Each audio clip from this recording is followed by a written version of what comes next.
গতকাল পড়লাম, তার মধ্যে হযরত ইবনে ওমর রাদিয়াল্লাহু তাআলা আনহুর বর্ণনা, রাসূল করিম সাল্লাল্লাহু আলাইহি ওয়াসাল্লাম ইরশাদ করেন, ক্রেতা বিক্রেতা উভয়ের প্রত্যেকেই প্রতিপক্ষের উপর ইখতিয়ার থাকবে সে ক্রয় বিক্রয়কে ফসল করার, ভেঙে ফেলার, যে পর্যন্ত না তারা পৃথক না হবে।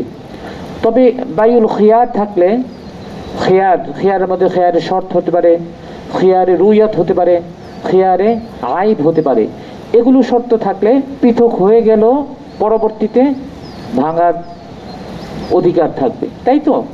ক্রেতা বিক্রেতা, আমরা গতকাল আলোচনায় ছিলাম ইজাব এবং কবুলের মাধ্যমে ক্রয় বিক্রয় সম্পন্ন হয়। ইজাব, কেউ যদি কোনো প্রস্তাব দেয়, প্রস্তাব যে কেউ যে কোনো পণ্যের ক্ষেত্রে দিতে পারে, কিংবা প্রস্তাব দেওয়ার জন্যই কেউ পণ্য নিয়ে বসে থাকে, প্রস্তাব দেওয়ার পর কবুল করার অধিকার ক্রেতার থাকে। কবুল যখন করে ফেলে তখন সেটা সম্পন্ন হয়ে যায়। তবে এই হাদিসের আলোকে দেখা যাচ্ছে যে কবুল সম্পন্ন হওয়ার পরও, কবুল করার পরও, ক্রয় বিক্রয় সম্পন্ন হওয়ার পরও সেই ক্রয় বিক্রয়কে ভঙ্গ করার অধিকার সে পর্যন্ত থাকবে যে পর্যন্ত না তারা পৃথক হবে। এই হাদিসের আলোকে যে মাসলাটা বের হয়ে আসে সেটা হলো খিয়ারে মাজলিস, মজলিসের ইখতিয়ার, মজলিসের অধিকার থাকবে কিনা। খিয়ারে মাজলিস মানে যে বৈঠকে আমাদের ক্রয় বিক্রয় সম্পন্ন হলো, এই বৈঠক শেষ হওয়ার আগ পর্যন্ত বিক্রয় সম্পন্ন হওয়া সত্ত্বেও ইচ্ছে করলে ক্রেতা কিংবা বিক্রেতারা যে কেউ সেটাকে ভেঙে দিতে পারে। এই অধিকার যে মজলিসকে দেওয়া হয় সেই মজলিসের নাম হলো খিয়ারে মাজলিস। খিয়ারে মাজলিসের হাদিসের আলোকে যে খিয়ার, বাহ্যিকভাবে যে খিয়ারে মাজলিসের কথা বুঝে ওঠে, অন্যান্য ক্ষেত্রে কিন্তু আবার খিয়ারে মাজলিসের অস্তিত্ব দেখা যায় না। যে হাদিসটা আমরা পড়লাম সে হাদিসের মধ্যে নাম কি, যে হাদিসটা আমরা পড়লাম সে হাদিসের মধ্যে মা লাম ইয়াতাফাররাকা, যে পর্যন্ত পৃথক না হয় এ দ্বারা খিয়ারে মজলিসের অধিকার দেওয়া হচ্ছে। কিন্তু কোরআনের আয়াত কিংবা অন্যান্য হাদিসের আলোকে দেখা যায় মা লাম ইয়াতাফাররাকা এটার অস্তিত্ব নাই, স্বভাবতই ইখতিলাফ দেখা দেবে। এই হাদিস এবং অন্যান্য হাদিসের মধ্যে যেহেতু বক্তব্যের মধ্যে পার্থক্য রয়েছে, সেই হিসাবে আইম্মা কেরামের মধ্যে ইখতিলাফ দেখা দেওয়াটা স্বাভাবিক। তো খিয়ারে মাজলিসের ব্যাপারে যে ইখতিলাফ, এই ইখতিলাফে ইমাম শাফি এবং ইমাম আহমদ ইবনে হাম্বল রাহিমাহুল্লাহ এর মতে খিয়ারে মাজলিসের অস্তিত্ব রয়েছে, মানে এটার সুবুত রয়েছে। ইমাম শাফি আর ইমাম আহমদ ইবনে হাম্বল রাহিমাহুল্লাহ এর মতে খিয়ারে মাজলিসের সুবুত রয়েছে, মানে খিয়ারে মজলিসের অস্তিত্ব আছে। অপরদিকে আহনাফ বলতে আহনাফের যত আইম্মা কেরাম আছে সকলেই, সাথে মালিকিয়া, তাদের নিকট খিয়ারে মজলিসের কোনো অস্তিত্ব নেই। তাহলে এই যে খিয়ারে মজলিসের ব্যাপারে হাদিসের বক্তব্যের মধ্যে পার্থক্য হওয়ার কারণে ইখতিলাফ দেখা দিল। ইমাম শাফি আর ইমাম আহমদ ইবনে হাম্বল রাহিমাহুল্লাহ এর মতে খিয়ারে মজলিসের অস্তিত্ব রয়েছে, অপরদিকে আহনাফ এবং মালিকিয়াদের নিকট খিয়ারে মজলিসের কোনো সুবুত নেই। এই ইখতিলাফটা এখানে যে আমরা দলিল পড়ব, দলিলের ক্ষেত্রে আহনাফ এবং মালিকের যে দলিল সেগুলো একটু সূক্ষ্ম, শাওয়াফি আর আহমদ ইবনে হাম্বল রাহিমাহুল্লাহ দলিল একদম স্পষ্ট। পক্ষান্তরে আহনাফের দলিলটা একটু সূক্ষ্ম, এটা বোঝার জন্য একটু পরোক্ষভাবে বুঝতে হয়, একটু মানে গভীরভাবে উপলব্ধি করার পর সেই বোধটা বুঝে আসে। এটা যেহেতু উচ্চ মার্গের একটা দলিল, আহনাফ এবং মাওয়ালিকেদের দলিলটা একদম সরাসরি বোঝা যায় না, গভীরভাবে যদি খেয়াল করি তাহলে বোঝা যায়। যদি এটা উচ্চ মার্গের কিন্তু এটা সহজভাবে বোঝা যায় না, সেই কারণে পরবর্তীতে অনেকেই এই ক্ষেত্রে যারা হানাফি তারাও এই মাসলার ক্ষেত্রে অনেকেই কারটাকে তরজি মনে করেন, তরজি দেন না, তরজি মনে করেন কারটাকে শাফি আর আহমদ ইবনে হাম্বল রাহিমাহুল্লাহ। এটা বর্তমানে বিশ্বের মধ্যে অন্যতম আলেম মুফতি তকি উসমান দামাত বারাকাতুহু, তিনিও কিন্তু এই মাসলার ক্ষেত্রে খিয়ারে মজলিসের মাসলার ক্ষেত্রে বলেন শাফি এবং আহমদ ইবনে হাম্বল রাহিমাহুল্লাহ দলিলটা হলো শক্তিশালী। ওটাকে তরজি দেন না, কিন্তু ওটাকে স্বীকার করে নেন যে তাদের দলিলটা হলো শক্তিশালী। এটা একটা ভালো দিক। মানে আমরা যেই মাযহাব, আমরা মাযহাব মানে কি, মাযহাব মানে মতবাদ না, মাযহাব আর মতবাদ কিন্তু কি নয়, এক নয়। মতবাদ তো যারা আওয়ামী লীগ এক মতবাদে যায়, বিএনপি এক মতবাদ। মাযহাব হলো এই হাদিস থেকে কিংবা এই আয়াত থেকে যে ব্যাখ্যা, আমি যে ব্যাখ্যাটা দিচ্ছি সেটাকেই পরবর্তীতে মাযহাব হিসাবে অন্যদের কাছে, এটা যেহেতু অন্যরা মানতেছে সেই হিসাবে ওইটা স্বীকৃতি পেয়েছে। কিন্তু ব্যাখ্যা, ইমাম আবু হানিফার ব্যাখ্যা কি, ইমাম শাফি রাহিমাহুল্লাহ এর ব্যাখ্যা কি? তো ব্যাখ্যা তো একাধিক হতে পারে নাকি? ব্যাখ্যা তো একটা, ব্যাখ্যাদিক তো একাধিক হতে পারে। এই একাধিক ব্যাখ্যাকেই পরবর্তীতে আমরা কি হিসাবে দাঁড় করিয়েছি, মাযহাব হিসাবে দাঁড় করিয়েছি। ঠিক আছে? তাহলে এই যে এই হাদিসের ব্যাখ্যা যেটা দেয়া থাকে ইমাম শাফি এবং আহমদ ইবনে হাম্বল রাহিমাহুল্লাহ আলাইহি, সেটা তো একদম জলজলতে এবং সুস্পষ্ট। এই কারণে হানাফি মাসলাকটা বলেন, অনেকেই বলেন যে এই মাসলার ক্ষেত্রে মানে খিয়ারে মাজলিসের সুবুতের ক্ষেত্রে ইমাম শাফি এবং ইমাম আহমদ ইবনে হাম্বল রাহিমাহুল্লাহ আলাইহি যে দলিল দিয়েছেন সেই দলিলটা স্পষ্ট। ঠিক আছে? এটা তো আমরা মূল কথাটা বুঝে নিলাম। এখন দলিল, দলিল হিসাবে এই তুমি বলো তো, এই যে হাদিসে পড়লাম, হাদিসটা পড়ো, খেয়াল করে একটু পড়ো। عن ابن عمر رضي الله عنهما أن رسول الله صلى الله عليه وسلم قال البيعان ক্রেতা বিক্রেতা কুল্লু ওয়াহিদিন মিনহুমা তাদের প্রত্যেকেই বিল খিয়ারি আলা সাহিবিহি প্রতিপক্ষের উপর বাই ভঙ্গ করার অধিকার রাখবে মা লাম ইয়াতাফাররাকা যে পর্যন্ত না তারা পৃথক না হবে। এটা কার দলিল? কার দলিল এটা? এটা মানে কার দলিল নাম বলতে হবে না, এটা কি মানে খিয়ারে মজলিসের পক্ষে নাকি বিপক্ষে? খিয়ারে মজলিসের পক্ষে, যেটা ইমাম শাফি আর ইমাম আহমদ ইবনে হাম্বল রাহিমাহুল্লাহ এর ব্যাখ্যা। তাদের দলিল মূলত এইটাই। তারা দলিল দেন মূলত এই হাদিস দ্বারা। এখানে সুস্পষ্ট ভাবে আছে মা লাম ইয়াতাফাররাকা যে পর্যন্ত তারা পৃথক না হবে সে পর্যন্ত তাদের অধিকার থাকবে। সেটাকে অধিকার অর্থ কি? অধিকার অর্থ হলো আগে যে চুক্তিটা হয়েছে সেই চুক্তিটা ভঙ্গ করার অধিকার থাকবে। ঠিক আছে? ভঙ্গ করার অধিকার মানে কেউ একজন বললো ঠিক আছে না এই ক্রয় বিক্রয় হবে না, বাস এটাই যথেষ্ট, তাহলে আর ক্রয় বিক্রয় সম্পূর্ণ হবে না, অসম্পূর্ণ হয়ে যাবে, এটা ভেঙে যাবে। এটি তো ব্যাখ্যা। এবং ইমাম শাফি ইমাম আহমদ ইবনে হাম্বল রাহিমাহুল্লাহ দলিল কিন্তু এই হাদিস। অপরদিকে ইমাম আবু হানিফা ইমাম মালিক রাহিমাহুল্লাহ এর ব্যাখ্যা হলো ক্রয় বিক্রয় এমন একটা ব্যাপার ইজাব দেওয়ার পর তুমি গ্রহণ করো কিংবা না করো সেই ক্ষেত্রে বাধ্যবাধকতা নেই, ক্রেতার বাধ্যবাধকতা নেই কিংবা প্রতিপক্ষের বাধ্যবাধকতা নেই। অনেক সময় কেউ তো প্রস্তাব দিতে পারে, বিক্রেতা প্রস্তাব না দিয়ে কে প্রস্তাব দিল? ক্রেতা এই প্রস্তাব দিল যে তোমার এটা আমার কাছে বিক্রি করে দাও এত টাকা। তার প্রস্তাবটা কার পক্ষ থেকে আসছে? ক্রেতার পক্ষ থেকে আসছে না? তার প্রস্তাবটা ক্রেতার পক্ষ থেকে হতে পারে, বিক্রেতার পক্ষ থেকে হতে পারে। কেউ একজন প্রস্তাব দিলে প্রতিপক্ষের অধিকার থাকবে সেটাকে গ্রহণ করার কিংবা গ্রহণ না করার, এটা অধিকার থাকবে।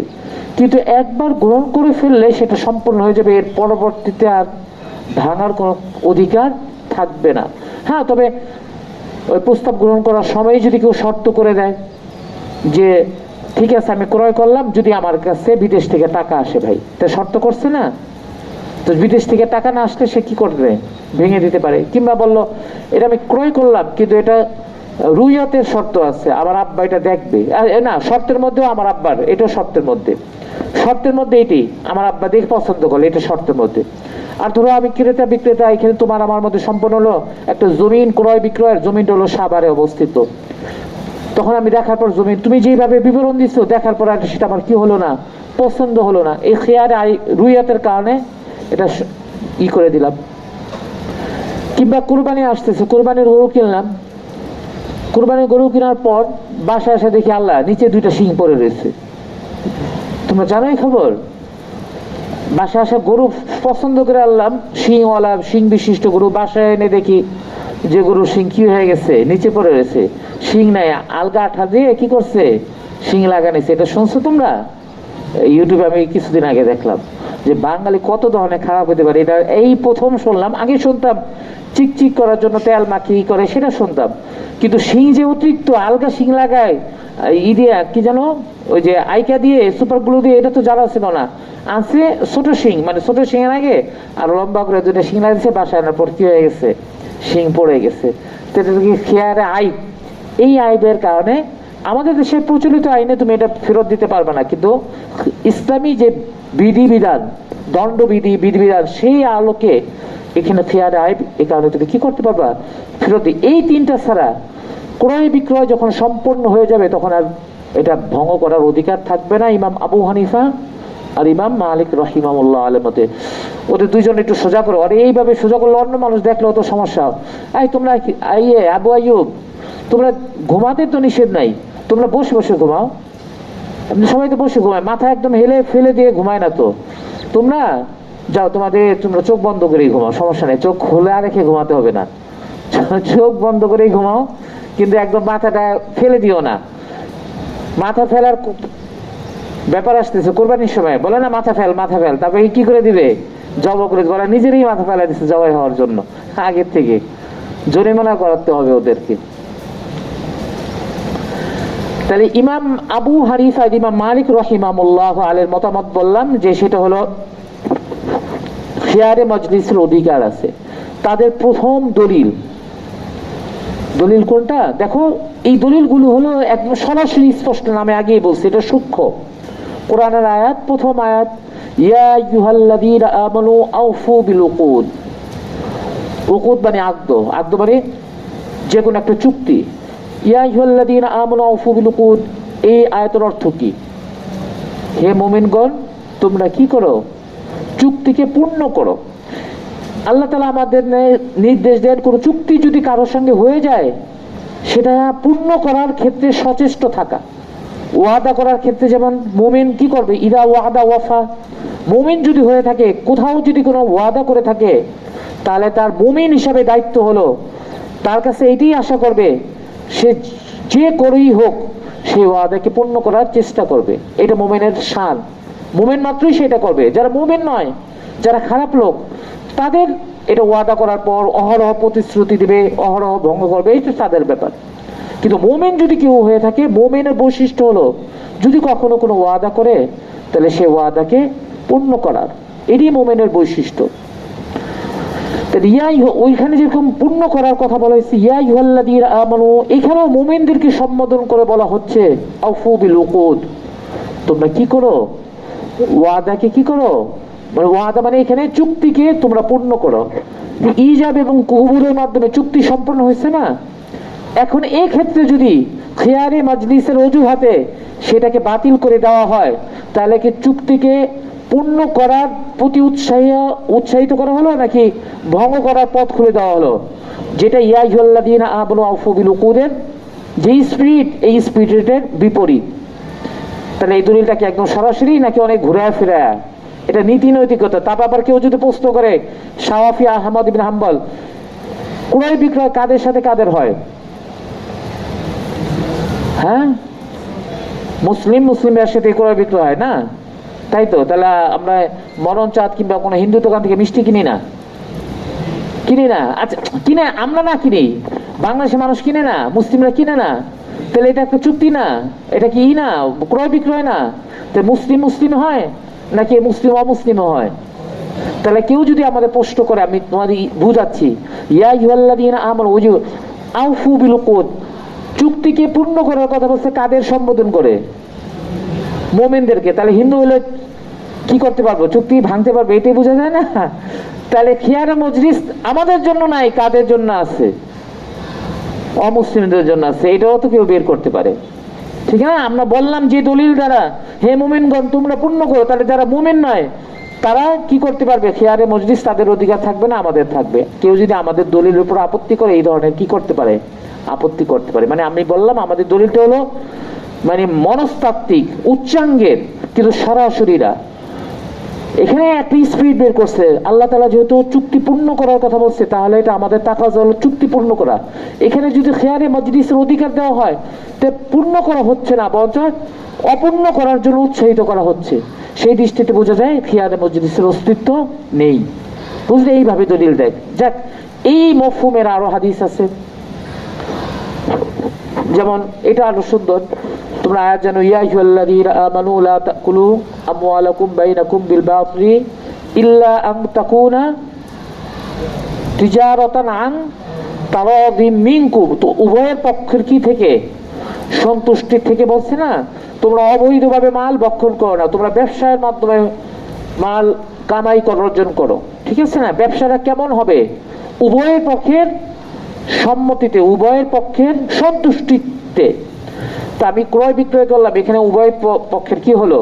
সন্তুষ্টি হলো। কিন্তু যখন আবার খেয়ারে মজলিসের অধিকার দিয়ে দিব, তখন উভয়ের পক্ষের সন্তুষ্টিতে নাকি এক পক্ষের ইচ্ছায়, এক পক্ষের একক সিদ্ধান্তে? এটা খেয়ারে মজলিস মানে কি?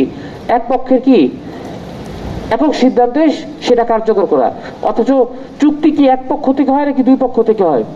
দুই পক্ষ থেকে না। একজন প্রস্তাব দিল, এবং প্রস্তাব দেওয়ার সাথে সাথে তাকে জোর জবরদস্তি করতে পারে না, সেই ইচ্ছেগুলো গ্রহণ করবে, ইচ্ছেগুলো গ্রহণ করবে না। তো এই ক্ষেত্রে কিন্তু ইজাব কবুলের ক্ষেত্রে উভয়ের পক্ষের সম্মতিতে, সন্তুষ্টিতে। কিন্তু এটা ভাঙা হচ্ছে কয় পক্ষে? এক পক্ষের ইচ্ছে। তাহলে খেয়ারে মজলিসটা ইয়া আইয়ুহাল্লাযীনা আমানু আউফু বিল উকুদ, এই যে আয়াত ইল্লা আন তারাদিম মিনকুম, এই যে আন তারাদিম মিনকুম, এই বক্তব্যের বিপরীতে সেই হিসাবে খেয়ারে মজলিসের অবস্থান হতে পারে না। 3 নম্বর আয়াত হলো ওয়াশাহিদু ইদা তাবায়াতুম, ওয়াশাহিদু ইদা তাবায়াতুম। এই আয়াতটা একটু আমাদের জন্য বেশি গুরুত্বপূর্ণ, মানে দলিল হিসাবে শক্তিশালী। আল্লাহ তাআলা নির্দেশ দেন ওয়াশাহিদু, তোমরা সাক্ষী রাখো। সাক্ষী রাখার কারণ কি?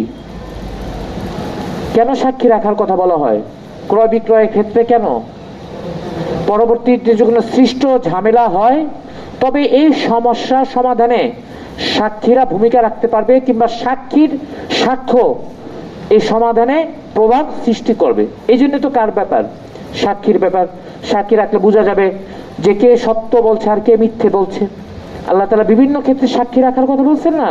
তো ওয়াশাহিদু, তোমরা সাক্ষী রাখো নির্দেশ দিলেন ইদা তাবায়াতুম, যখন তোমরা ক্রয় বিক্রয় করবে। তাবাইয়া বলা হয় ইজাব কবুলকে, ইজাব আর কবুলকে তাবাইয়া বলা হয়। তাহলে যখন ইজাব এবং কবুল হয়ে যায়, তখনই কার কথা বলছে? সাক্ষী রাখার কথা বলছে। তো ক্রয় বিক্রয় তো সম্পূর্ণ। এরপর যদি আবার কার অধিকার দেওয়া হয়, ভেঙে ফেলার অধিকার দেওয়া হয়, তাহলে সাক্ষী রাখাটাই তো কি হয়ে গেল? বৃথা হয়ে গেল না? তাহলে সাক্ষী লাভ হলো কি? যদি এমন হতো যখন ইদা আলাম ইয়াতাফাররাকা, যখন পৃথক হবে না, তখন তোমরা কি রাখো? সাক্ষী রাখো। তখন বোঝা যেত ক্রয় বিক্রয় ইজাব এবং কবুলের মাধ্যমে সম্পন্ন হয় না, বরঞ্চ সম্পন্ন হয় যখন কি হয়ে যায়? পৃথক হয়ে যায়। আল্লাহ তাআলা ওইখানে বলে নাই, বলছে যখন ইজাব কবুল হয় তখনই তোমরা কি রাখো? সাক্ষী রাখো। তাহলে কমপ্লিটের উপর দালালত করে না। এরপরে যদি আবার অধিকার দেওয়া হয় ভোগ করার, তাহলে সাক্ষী রাখা তো অর্থহীন। এই 3টা আয়াতের মধ্যে এই আয়াতটা অধিক শক্তিশালী। তাহলে আমরা কয়টা আয়াত দিলাম? 3টে আয়াত দ্বারা দলিল। প্রথম হলো ইয়া আইয়ুহাল্লাযীনা আমানু আউফু বিল উকুদ, 2 নম্বর হলো ইয়া আইয়ুহাল্লাযীনা আমানু লা তাকুলু আমওয়ালাকুম বাইনাকুম বিল বাতিল ইল্লা আন তাকুনা তিজারাতান আন তারাদিম মিনকুম। 3 নম্বর হলো ওয়াশাহিদু ইদা তাবায়াতুম। এই আয়াতগুলোর মাধ্যমে আমরা এই সম্পূর্ণ দেখালাম যে এখানে ক্রয় বিক্রয় ইজাব কবুলের মাধ্যমেই সম্পন্ন হয়, পরবর্তী তার সাক্ষী রাখার কোনো প্রয়োজন নেই। ঠিক আছে?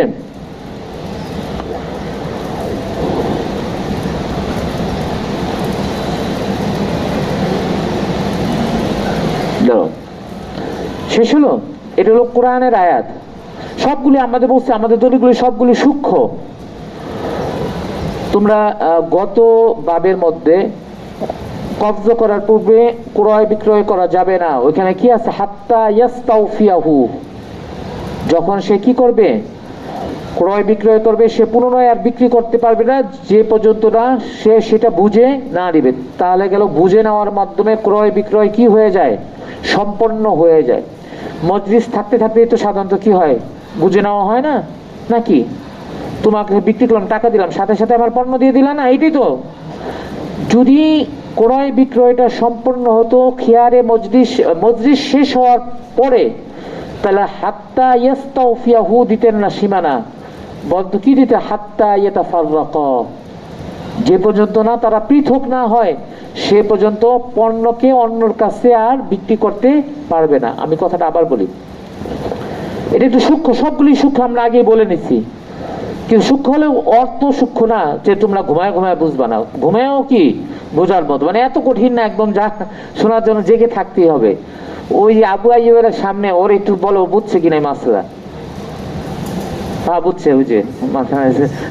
আচ্ছা ঠিক আছে, যাক বুঝলেই আমাদের সমস্যা নাই, বুঝলো কি আমরা মানে স্বীকারোক্তি চাই, আর কিছু লাগবে না। বাস বুঝছে, আমরা ধরে নিয়েছে বুঝছে, কারণ উঠানের সাথে সাথে মাথা নাড়েছে না, যে বুঝছে জানো। হ্যাঁ বুঝি না, জোরে বলো, আমার কানের সমস্যা, এটা জোরে বলো কি। ও না, বুজুর্গ যারা তারা নিজেদের বুজুর্গি প্রকাশ করে না, ওরা জিজ্ঞেস করলেও বলবে না।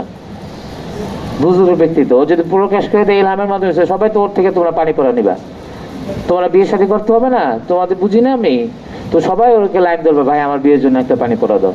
তো ও তো এটা বলবে না, কিসের মাধ্যমে হয়েছে, ও তো অরিজিনাল বুজুর্গ। আর ও তো ঘুমায় না, ও দেখায় ঘুমাচ্ছে, মানে যে তোমরা ওর সম্পর্কে এরকম উচ্চাঙ্গে ধারণা না করো, এই জন্য হলো তোমাদের ধোকা দেওয়ার জন্য এটা করে, একটু ভাব দেখায় যে ঘুমাচ্ছে, আসলে প্রকৃত হাকি কিভাবে হলো বুঝুক। আচ্ছা যাক, না ঘুমাবে, ব্যাপারটা কি, ঘুম সব সময় ছিল, ঘুম যে ছিল না, ঘুমের প্রাচীন কাল থেকে, এখন আদম আলাইহিস সালামের জমানা থেকে ঘুম আছে, তো ঘুম তোমরা অবশ্যই ঘুমাবে, কিন্তু ওই দ্বিতীয় ঘন্টায় ঘুমানোটা, মানে ওই যে অনেকে কত শুনছো না, এখনো ওঠে না কেন, বলছে ঘুমাতে ঘুমাতে কি হয়ে গেছে, ক্লান্ত হয়ে গেছে, সেজন্য একটু রেস্ট দিতেছে। তোমরা কি সকালবেলা পুরাটাই ঘুমাও, যে এইটা নিয়ে এখন আবার ক্লান্তি দূর করার জন্য সকালে তো মানুষ স্পিড নিয়ে বসে না একটা, তাও মনে হয় কি তোমরা ঘুমাতে ঘুমাতে ক্লান্ত হয়ে পড়ছো, এই জন্য এই ক্লান্তিটা দূর করার জন্য একটু করে নিচ্ছ, দুপুরবেলা ঠিক জেগে উঠবে যখন ক্লাস শেষ হবে, ঠিক আছে, ঘুমাতে পারে। শোনো, এই মাসলাটা আমি বললাম যে এটা একটু মানে একটুই, কিন্তু খুব সমস্যা না, তোমরা এই যে বাবু বুতলানি একটু একটু কষ্ট করে একটু দেখো, আমি একটা হাদিস শুধু একটু দেখাই, বাবু বুতলানি বাইল মাবি ক্বাবলা আল কবজ, এই হাদিসের মধ্যে যে প্রথম আন ইবনে আব্বাস রাদিয়াল্লাহু তাআলা আনহুর হাদিস, একটু খেয়াল করো, পেয়েছো? এখানে ইবনে আব্বাস রাদিয়াল্লাহু তাআলা হাদিসের মধ্যে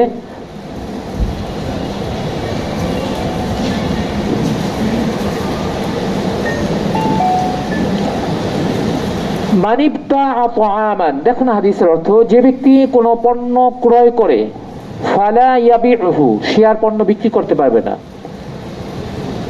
হাত্তা ইয়াস্তাওফিয়াহু, যে পর্যন্ত সে পণ্য বুঝে না নিবে। তাহলে বোঝা গেল পণ্য বুঝে নেওয়ার মাধ্যমে ক্রয় বিক্রয়টা কি হয়ে গেছে, সম্পন্ন হয়ে গেছে। খেয়াল করো, ঠিক আছে, পণ্য বুঝে নেওয়ার মাধ্যমে ক্রয় বিক্রয় সম্পন্ন হয়ে গেছে, এটা বোঝা যাচ্ছে না।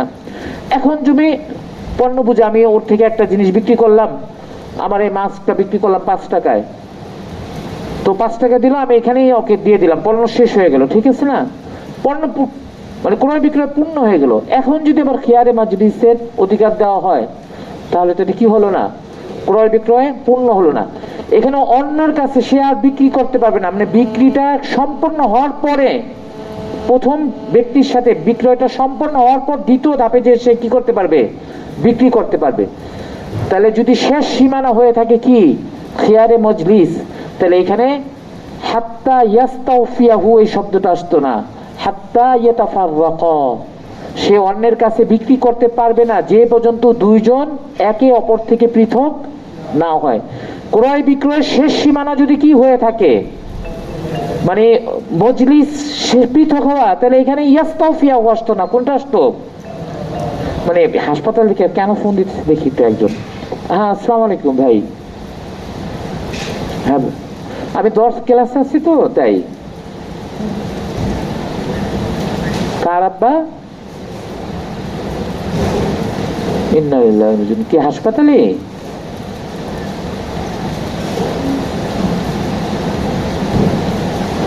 হ্যাঁ বুঝতে পারছি। কেমন শেষ হয়েছিল না ওনার?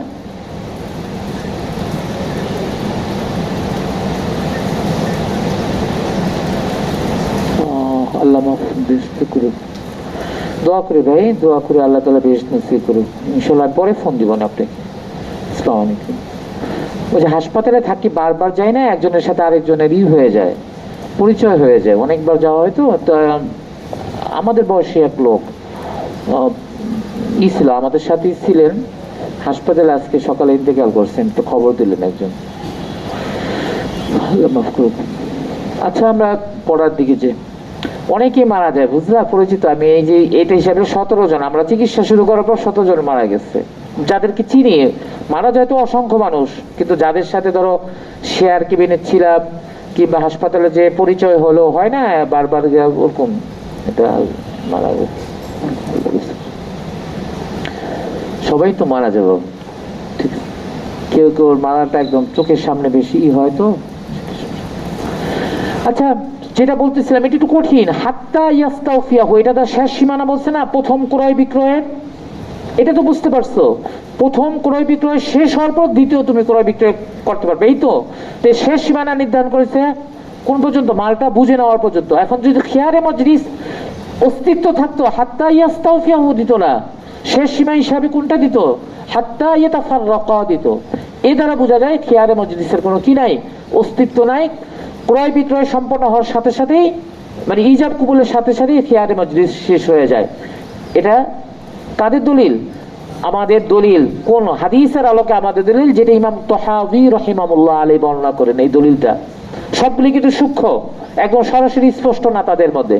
তো ইমাম তাহাবী রাহিমাহুল্লাহ আলাইহি বলেন, ক্রয় বিক্রয়ের মাধ্যমে ক্রয় বিক্রয় সম্পন্ন হওয়ার চূড়ান্ত সীমানা যদি খিয়ারে মজলিস আলাদা আলাদা হয়ে যাওয়ার পর যদি হতো, খিয়ারে মজলিসের যদি অস্তিত্ব থাকতো, তাহলে হাত্তা ইয়াস্তাউফিয়াহু আসতো না, বলতো হাত্তা ইয়াতাফাররাকা এই শব্দটা আসতো। তাই এত তো তোমরা মনে রাখবা, লেখার সময় শুধু রাখবা ইয়াস্তাউফিয়াহুর জায়গায় হাত্তা ইয়াতাফাররাকা হতো, একটু দিলেই যেন তোমাদের মনে আসে। এটা বলছিল ইমাম তাহাবী রাহিমাহুল্লাহ আলাইহি। 2 নম্বর দলিল এখানে নাই, তোমাদের তাকমিলা ফাতহুল মুলহিমের মধ্যে একটা বড় আছে, হাদিস আছে। সেই হাদিসের আমি মূল বক্তব্যটা বলি, যেটাই বুখারী শরীফের মধ্যে আছে। ইবনে ওমর রাদিয়াল্লাহু তাআলা আনহু থেকে বর্ণনা। ইবনে ওমর রাদিয়াল্লাহু তাআলা আনহু বলেন, মানে আন বুখারী আন ইবনে ওমর, মানে ডট ডট দিয়ে ইবনে ওমর দিতে পারো। কুন্না ফি সাফারিন, আমরা এক সফরের মধ্যে ছিলাম, মা আন নবী সাল্লাল্লাহু আলাইহি ওয়াসাল্লাম। অনেক বড়, সেটা বাংলার মূল বক্তব্যটা হলো যে কোন এক সফরে আমরা রাসূল করিম সাল্লাল্লাহু আলাইহি ওয়াসাল্লামের সঙ্গে সাথে ছিলাম। তা আমি এমন একটা ঘোড়ার উপর ছিলাম, ওমরের, কে বলতেছেন? ইবনে ওমর বলছেন যে আমি এমন একটা ঘোড়ার উপর ছিলাম যে ঘোড়াটা সহজে বশ মানে না। অনেক আছে না বেপরোয়া, মানে না, যেমন ওই পাগলা ঘোড়া থাকে, গরু থাকে, তোমরা কিছুতেই বশ মানাতে পারো না, বেপরোয়া, তাকে বশ মানানো যায় না। এমন একটা কি ছিল, মানে ঘোড়া ছিল, ঘোড়া না উট, উটের উপর ছিলাম যে সহজে বশ মানছিল না, মানে এলোমেলো আচরণ করছিল, মানে উদ্যত তো তাদের আসে না, মানে এটা কি বলবো, কোন আচরণ করতেছিল? ভয়ঙ্কর আচরণ করছিল, যেটা বিপজ্জনক হতে পারে আরোহীর জন্য। রাসূল করিম সাল্লাল্লাহু আলাইহি ওয়াসাল্লাম দেখতে পেলেন এই ব্যাপারটা। দেখতে পেয়ে ওমরকে বললেন, ওমর তুমি এটা অন্যের কাছে বিক্রি করে দাও। তুমি এখন বলবা রাসূল এটা কিভাবে বললেন? নিজে পোষ মানাতে পারতেছেন, এই ক্ষতিটা কার কাছে দিয়ে দিচ্ছে? অন্যের উপর দিয়ে দিচ্ছে। কি বলবা? রাসূল সকলের কল্যাণের জন্য আসছে না। আমরা কি করি, টাকা একটু সিরা পেলে অন্যের উপর দিয়ে দিলে কি বাঁচি, জায়গা। কিংবা এর থেকে ভয়ঙ্কর কাজ হলো জাল টাকা।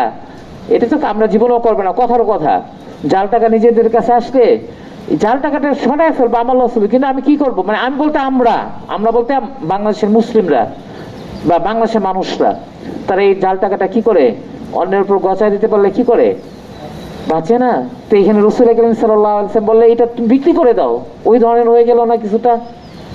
যে ওমর রাদিয়াল্লাহু তাআলা এই উটটাকে বশ মানাতে পারতেছে না, রাসূল বললেন তাহলে এটা কি করে দাও, বিক্রি করে দাও। তাহলে এরকম হলো না? কি উত্তর দিবা? এটা রাসূলের পক্ষে শানের খেলাফ না? এটা রাসূল কি অন্যের উপর ক্ষতি, ধোঁকার মতো একটা ব্যাপার হবে, ক্ষতির, এটা কি কখনো সমর্থন করতে পারে? উত্তর কি? সহজ উত্তর, উত্তর তো খুব সহজ।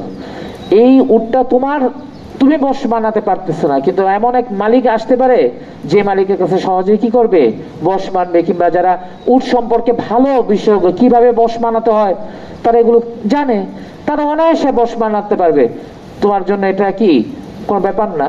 যেমন এই যে বিশাল বিশাল ট্রাকগুলি চালায়, এটা মানে, বা এই যে একটা ট্রাক চালায় না, যে বড় গাড়ি চালায় যে নিয়ে যায়, এটা কি বিশাল ব্যাপার? কত হাজার হাজার মানুষ টানা নিতেছে না, কিন্তু তোমার আর আমার দিলে কি হবে? তোমাদের জীবন মরণ সমস্যা হয়ে যাবো। আমরা কি করবো? হয়তো ভয় লাগে কখনো যে সত্যি থাকবে, আর মনে বন্ধ করতে পারতেছি না। আমার তো কল্পনা এমনও আসে যে কোনো এক গাড়িতে বসেছি, ড্রাইভার নামছে, কোনো কারণে গাড়ি আবার কি হয়ে গেছে, স্টার্ট হয়ে গেছে, তখন এটা কে বন্ধ করবে? আমি তো এগুলো বন্ধ করতে পারি না। কে বন্ধ করবে? কিভাবে বন্ধ করে এটাও তো জানি না। অথচ আমাদের জন্য এটা বিশাল ব্যাপার হয়ে যাবে। আর তাদের জন্য এটা কি বিশাল ব্যাপার? রাষ্ট্রীয়ভাবে বীর হিসাবে তাদের সম্বর্ধনা দেওয়া হয়েছে না, যারা ট্রাক চালায়। দেখছো কখনো যে ট্রাক চালানোর জন্য বীর হিসাবে সবাইকে কি দেওয়া হয়েছে? রাষ্ট্রীয় বা জাতীয় পুরস্কার দেওয়া হয়েছে? এরকম কোনো কিছু নর্মাল অহরহ ব্যাপার। কিন্তু তোমার আমার জন্য তো এটা কি বিশাল ব্যাপার হয়ে দাঁড়াবে না? তাহলে উটের ওগুলিও, উট একজন পোষ বানাতে পারতেছে না, কিন্তু অন্যের জন্য এটা একদম নর্মাল ব্যাপার হতে পারে। তো এটা কারো ক্ষতি না, এটা বঞ্চ এটি বোঝাচ্ছে তুমি এটা মানাতে পারবে না, অন্য কেউ অন্যের হাতের স্পর্শে সে তো অন্যরকম হয়ে যাবে। যাই হোক, তো রাসূল করিম সাল্লাল্লাহু আলাইহি ওয়াসাল্লাম তুমি এটা বিক্রি করে দাও, বলো কত বিক্রি করবে? ওমর বললেন এটা দাম এমন হতে পারে, রাসূলুল্লাহ আমি এটা কিনে নিলাম। কি বললেন? তা বোঝা যায় রাসূলের স্পর্শে এটা হয়তো বা কি হয়ে যাবে, এটা অন্যরকম হতে পারে, রাসূলের এটা আশা আছে, আমি কিনে নিলাম। এরপরেই সাথে সাথে রাসূল করিম সাল্লাল্লাহু আলাইহি ওয়াসাল্লাম ইবনে ওমরকে, ওমরের থেকে কিনে এটা কাকে? ইবনে ওমরকে হাদিয়া দিয়ে দেন। তো একই মজলিসে এখানে দেখো কতটা সূক্ষ্ম, এখানে ইবাদত গুলি তোমাদের আছে বিশাল একটা তাসতাবি মাশি তাকাল। আচ্ছা, فقال النبي صلى الله عليه وسلم هو لك يا আব্দুল্লাহ ইবনে ওমর, ইয়া আব্দুল্লাহ ইবনে ওমর। কেনার পর বললো এটা তোমার হয়ে গেল। একটু বোঝো এখানে কঠিন ব্যাপারটা, বুঝে নাও। যখন কিনলেন, কেনার পর সাথে সাথেই কাকে হাদিয়া দিয়ে দিলেন? ইজাব কবুল সম্পন্ন হওয়ার পর কাকে দিয়ে দিলেন? এখানে রাসূল কিভাবে হাদিয়া দেন? মানে সে দিতে পারেন না, তো তিনি দিতে পারেন না, কারণ এখানে এখনো কার অধিকার আছে? ওমরের অধিকার আছে। কি হিসাবে? হ্যাঁ, খেয়ারে মজলিস এখন অধিকার আছে কি হিসাবে? খেয়ারের মজলিস যদি অস্তিত্ব রাখো, তাহলে এখনো কার অধিকার আছে? যদিও ক্রয় বিক্রয় সম্পন্ন হয়েছে, এখনো এটা কার? ওমরের অধিকার আছে। এই অধিকার খর্ব করে রাসূল দলিত বলিত করে এটা কাকে দিয়ে দিলেন? রাসূল সম্পর্কে এরকম ধারণা করা যায়? রাসূল অন্যের অধিকার নষ্ট করে দিয়ে দিচ্ছে, এটা ধারণা করা যায়? ধারণা এটা একটু সূক্ষ্ম, এই জন্য বললাম। আবার একদম সহজভাবে যদি বুঝি, ওমর রাদিয়াল্লাহু তাআলা থেকে যখন ক্রয় করলেন, যদি খিয়ারে মজলিস বাকি থাকতো, তাহলে রাসূল এটা কি করতে পারতেন না? সাথে সাথে ইবনে ওমরকে দিতে পারতেন না, এটা রাসূলের কাছে থাকতো।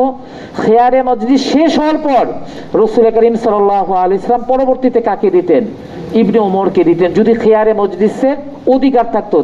কারণ খিয়ারে মজলিসের অধিকার থাকলে যেমন রাসূলের উপর অধিকার, এটা তো কারো অধিকার? ইবনে ওমরের, ইবনে ওমর না, কার? ওমর রাদিয়াল্লাহু তাআলা আনহুর তো অধিকার। তাহলে রাসূল সাথে সাথে দেওয়ার অর্থই মানে রাসূল ওমর রাদিয়াল্লাহু তাআলা আনহুর অধিকারকে নষ্ট করে কাকে দিয়ে দিলেন? ইবনে ওমরকে দিয়ে দিলেন, যেটা রাসূলের জন্য কল্পনাও করা যায় না। তো এগুলো কি খুব সহজ দলিল নাকি? সূক্ষ্ম দলিল না? তো এই জন্য আমরা সহজ ভাষায়, এত তো আর না, সহজ ভাষা বলবো, রাসূল করিম সাল্লাল্লাহু আলাইহি ওয়াসাল্লাম ওমর রাদিয়াল্লাহু তাআলা আনহু থেকে উট কিনে, যেটা ইবনে ওমরকে সাথে সাথে অর্পণ করেন, হিবা করেন। যদি খিয়ারে মজলিসের অধিকারী থাকতো, তাহলে রাসূল করিম সাল্লাল্লাহু আলাইহি ওয়াসাল্লাম সাথে সাথে হিবা করতে পারতেন না, মজলিস শেষ হওয়ার পর কি করতে হতো? হিবা করতে হতো। ঠিক আছে, এটা জাফর আহমদ উসমানী রহিমাহুল্লাহ আলাইহি ব্যাখ্যা দেন, এই হাদিস দ্বারা দলিল দেন যে দেখেন এইখানে সাথে সাথে কি করছে? অর্পণ করে, মানে খিয়ারে মজলিসের অস্তিত্ব নেই। ঠিক আছে, এগুলো কঠিন। আচ্ছা, আর এগুলো অনেকগুলো আছে, হ্যাঁ, এর দরকার নেই, দুইটাই রাখো। শামসুল আহমদ সালাখসি রহিমাহুল্লাহ আলাইহি একটা হাদিস দলিল দেন, একটা উত্তর আমরা শুনে নেই, সময় হয়ে গেছে। তাহলে এই হাদিসের উত্তর কি? যে হাদিসটা আমাদের পক্ষে নাকি বিপক্ষে? আল বাইয়ানি কুল্লু ওয়াহিদিন মিনহুমা বিল খিয়ারি আলা সাহিবি মা লাম ইয়াতাফাররাকা, যে পর্যন্ত পৃথক না হবে সে পর্যন্ত অধিকার থাকবে। এটা ব্যাখ্যা কি? এটা তো সরাসরি না, তো এটার ব্যাখ্যা একটা সুন্দর উত্তর দিচ্ছে। সুন্দর উত্তর হলো, এটা সবাই বলছেন এই উত্তরটা, মা লাম ইয়াতাফাররাকা দ্বারা তাফাররুকুল আবদাল মুরাদ নিচ্ছে কারা? শাওয়াফি। তাফার শরীর যে পর্যন্ত দুইজন দুইজনের দূরে না চলে যাব সে পর্যন্ত। এখানে তাফাররুকুল আবদাল মুরাদ নয়, এখানে তাফাররুকুল আকওয়াল মুরাদ, বিল কওল মুরাদ। যে পর্যন্ত আমরা পৃথক কথায় না যাব, অন্য এক কথার অবতারণা না করব, ততক্ষণ পর্যন্ত অধিকার আছে এটা বাতিল করার। ঠিক আছে, উত্তর খুব সহজ। আবার বলি মা লাম ইয়াতাফাররাকা, মা লাম ইয়াতাফাররাকা, খিয়ারে মজলিস তখনই মুরাদ হবে যখন যে পর্যন্ত পৃথক না হবে, দ্বারা দুইজনের শরীর পৃথক না হবে। পৃথক না হবে না, আমরা এক মজলিসে বসে আছি, একজন উঠে গেল আরেকজন অন্যদিকে, দুইজনের শরীর পৃথক হয়ে গেল না, এইটা মুরাদ দিয়েছি ইমাম শাফি রাহিমাহুল্লাহ আলাইহি। গেছো তোমরা? গেছো? যাওনি তোমরা? যাও নাই? বুঝলাম না, গেছিলা কোথায়? আগের কথা থেকে সম্পূর্ণ অন্য কথা চলে আসছি না, তা আগের কথা শেষ, কথার কথা। এটা হলো তাফাররুকুল আকওয়াল, মানে এটা বুঝানোর জন্য বলতেছে। আসলে তো এরকম হয় না, হয় একটা কথা বলি এই আলোচনা বাদ দিয়ে নতুন আলোচনা। এই তোমরা যে বসে বসে আলোচনা করে এক আলোচনায় থাকো নাকি? এই যে এই ক্লাস না হলে, এই যে উঠে গেল হুজুর আসার আগ পর্যন্ত 3 মিনিট সময় পাও, হয় ঘুমাও না হয় কি বলো আর গল্প করো, এই যে আলাপ করো। আলাপ করে একটার মধ্যে থাকে না, এক কথা থেকে আরেক কথা, আরেক কথা। তো যতক্ষণ পর্যন্ত দুইজনের ক্রয় বিক্রয় সংক্রান্ত কথা হচ্ছে ততক্ষণ পর্যন্ত অধিকার থাকবে। এরপর যখন কেমন আছেন আপনি, আপনার পরিবার কেমন আছে, এটা জিজ্ঞেস করা শুরু করবে, তখন কি হয়ে গেল, খেয়াল শেষ হলো। তাফাররুকুল আকওয়াল মুরাদ, এখানে কোনটা মুরাদ নয়? তাফাররুকুল আবদান মুরাদ নয়। এটা হলো সবচেয়ে সহজ উত্তর। ঠিক আছে, এখানে দুইজনের শরীর পৃথক হয়ে যাওয়ার কথা বলা হয় নাই, দুইজন ভিন্ন কথার অবতারণা যে পর্যন্ত না করবে ততক্ষণ পর্যন্ত অধিকার আছে, এটাই বোঝানো হয়েছে।